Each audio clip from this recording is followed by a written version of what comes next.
ઝાલોદની દીપિકા ધ્રુવ Agarwal એસએવીએમ video સ્પર્ધામાં પ્રથમ ક્રમાંકે આવી।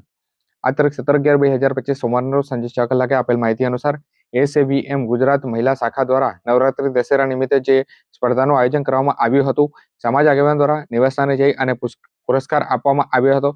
એસએવીએમ શ્રી અગ્રવાલ વિકાસ મહાસભા ગુજરાત મહિલા શાખા દ્વારા નવરાત્રી અને દશેરા તહેવારના ઉપક્રમે વિડીયો સ્પર્ધાનું ભવ્ય આયોજન કરવામાં આવ્યું હતું। સમાજની બહેનો અને યુવતીઓએ સફળતાપૂર્વક ભાગ લીધો હતો અને આ સ્પર્ધામાં આજે ઝાલોદની દીપિકા ધ્રુવ અગ્રવાલે સર્જનાત્મક અને સુંદર પ્રસ્તુતિના આધારે પ્રથમ સ્થાન પ્રાપ્ત કર્યું હતું। સમાજના આગેવાન શ્રી જવાહરલાલ અગ્રવાલ વિજેતા બહેનના નિવાસસ્થાને જઈ અને સન્માનિત કર્યા હતા। પુરસ્કાર વિતરણ સમયે પરિવારજનોએ આનંદ વ્યક્ત કર્યો હતો અને સમાજના કાર્યકરો પણ ઉપસ્થિત રહ્યા હતા। સ્પર્ધાનો હેતુ સમાજની મહિલાઓના સર્જનાત્મક વિકસાવી, સાંસ્કૃતિક પરંપરાઓ પ્રત્યે જોડાણ વધારવું અને સામાજિક ભાગીદારોને પ્રોત્સાહન કરવાનો હતો। એસએવીએમના અધ્યક્ષ CA દિનેશ ગર્ગે જણાવ્યું કે મહિલાઓની પ્રતિભાને રાષ્ટ્રીય મંચ ઉપર પહોંચાડવાનો મહાસભાનો મુખ્ય ધ્યેય છે।